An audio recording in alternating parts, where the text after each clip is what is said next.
अस्सलाम वालेकुम दोस्तों, मैं तुहाडा अपना होस्ट डॉक्टर मोहम्मद इरफान मलिक ते तुसां वेखदे पए हो मेरा यूट्यूब चैनल पंजाबी टाइगर लोग। ते मेरे चैनल की मुसलसल कामयाबी ते मेरे कुछ दोस्तों ने मस्कत ओमान तो फरमाइश की है गज़ल दी।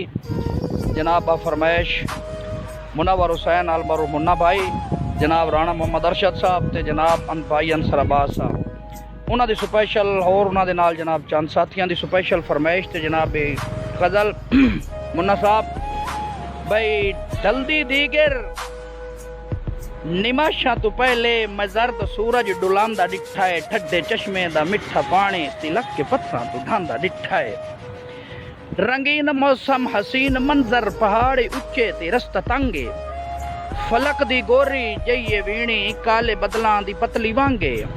हवा दरख्तां नूं जफ्फियां पावे अजब प्यारे निराला संगे, नदी किनारे उड़ीक रख के महक मुसाफिर नूं बहांदा डिठा है। ठड्डे चश्मे दा मिठा पानी तिलक के पत्थरां तो ढांदा डिठा है।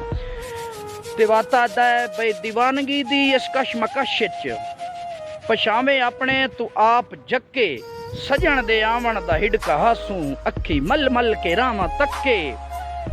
बई घाटे रुखां दी ओठ लैके ओनू तक्के, पर आप लुके पात्र खड़के त भज उठीवे तरीखे सावां नू मस्से डके। छन्ना चूरी दा हथी नापके मैं चन पहाड़ी तू लांदा डिठा है। ठड्डे चश्मे दा मिठा पानी तिलक के पत्थरां तू ढांदा डिठा है। ते राणा साहब भाई अंसर साहब मुन्नू साहब सुन के भाई हाय हाय हाय चौधार फुल्लां दी जदों सजण बरामद होया ना ते उस वेख्या उस आखे यार मेरा सजण भी आ गया ते मैं हुण इहनूं कित्थे बहावां, मेरे कोल ते कोई ऐसी जगह ही नहीं। वेदा है ते कुआदा चौधार फुल्लां दी उच्ची वाड़ आई, विचकार गाते ओ दोवें बह गए। एक दी झोली दूए दा सिर आई, नैन नैना नूं तकदे रह गए ते होठ होठां दे मुन्नू साहब आए नेड़े। वाल वाल चेहरे दे खुल के ढह गए, साल पूरे दे दराने हिजर दे सारे थकेड़े रह गए।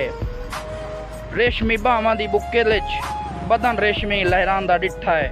ठड्डे चश्मे दा मिठा पानी तिलक के पत्थरां तो ढांदा डिठा है।